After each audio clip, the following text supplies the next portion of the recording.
ribuan warga Malaysia demo. Ribuan warga tunjuk perasaan demonstrasi kerana biaya hidup melonjak, minta Anwar Ibrahim turun jabatan. Itu bak kata video-video disiarkan oleh akaunnya Tragedi Today daripada Indonesia. Okay. Saya nak beritahu anda hari ini, walaupun kami berdemo, kami tertib, kami mengikut perintah aparat kepolisian, aparat-aparat keselamatan. Kalau dia tak bagi lintas sini, kami tidak melintas. Kami walaupun demo tetap menghormati undang-undang kami. Kami tidak membuat sembarangan, tidak merosakkan apa-apa ada di lapangan. Kami berdemo untuk meluahkan rasa hati kami. Bukan ekonomi tidak Malaysia tidak baik-baik, tapi kami menuntut lebih dari itu. Kan? Sebab kami membayar cukai. Jadi tidak salah. Kan? Dan alhamdulillah hari ini telah diumumkan minyak RON 95 untuk golongan bawahan telah turun harga. BBM kami telah turun harga. Kan? Situ. Maknanya permintaan kami itu dimakbulkan oleh Datuk Seri Anwar Ibrahim. Kan? Itu yang kami mau.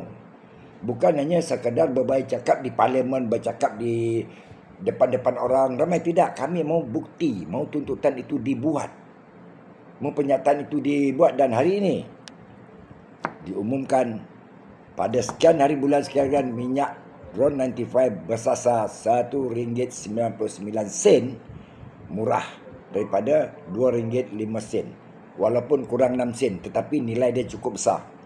Ya. Dan memberi manfaat kepada 5 juta penerima STR, iaitu B40. Dan pada anggota aparat kepolisian, tentera, bomba ataupun apa saja, mereka menggunakan kad kerja mereka untuk mendapatkan minyak harga RM1.99. Dan bagi yang lain tetap RM2.05, kerana mereka berpendapatan tinggi. Yang Anwar sasarkan ialah yang berpendapatan rendah. Jadi tragedi itu dia kena faham kenapa kami demo. Ya.